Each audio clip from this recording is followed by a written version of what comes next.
সুপ্রভাত, সকলকে ওয়েলকাম জানাই একটি নতুন ভ্লগে।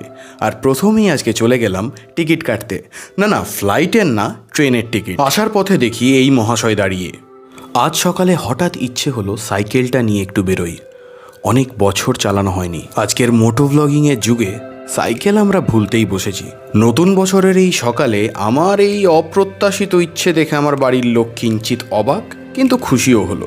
যাই হোক, সাইকেলের একটু জীর্ণপ্রায় অবস্থা ছিল, তাই প্রথমে দোকানে গিয়ে একটু ঠিকঠাক করে নিলাম।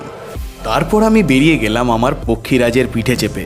আর সঙ্গে সঙ্গেই ফিরে গেলাম ক্লাস 8-9-এর সময়, যখন সাইকেলই ছিল আমাদের কাছে সুপার বাইক।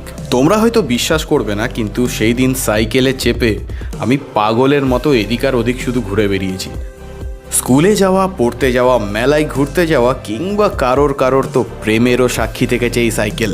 তোমরা মানো চায় না মানো, এটা কিন্তু সত্যি।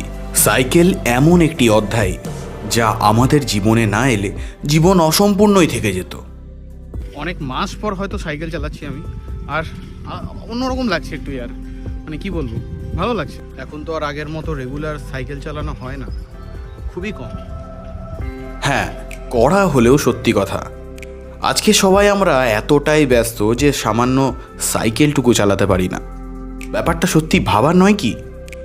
না ভাই, সাইকেল চালানোর অভ্যেস করতে হবে, মাঝে মাঝে চালাতে হবে। সারাদিন খাওয়ার ফোন ঘাঁটলে কি মানুষ ঠিক থাকে? না, তা অবশ্য ঠিকই বলেছো। আর এই জায়গাটি কিন্তু বেশ ভালো, দেখো কোনো খাটনি নেই, গড়িয়ে যাচ্ছে। হ্যাঁ, তা তো বটেই। কাজ না করে ফলের আশা আজকাল সবাই করে। হ্যাঁ, যাই হোক, এইবার বাড়ি ফিরতে হবে। যাওয়ার পথে শীতকালের এই মিষ্টি রোদটি কিন্তু বেশ লাগছে। খাটনি হলেও শান্তি আছে, পলিউশন নেই। বাহ, টু মাচ অ্যাস্থেটিক। আরে এসব কথা বাদ দাও, তোমরাও কি ছোটবেলায় ফিরতে চাও? তাহলে বেরিয়ে পড়ো সাইকেল নিয়ে।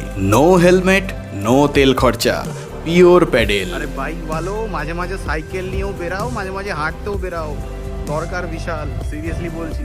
উত্তেজনার বশে হয়তো একটু বেশি জ্ঞান দিয়ে ফেলেছি। যাই হোক, কিছু মনে করবেন না, লাইক আর ফলো কিন্তু করতে হবে।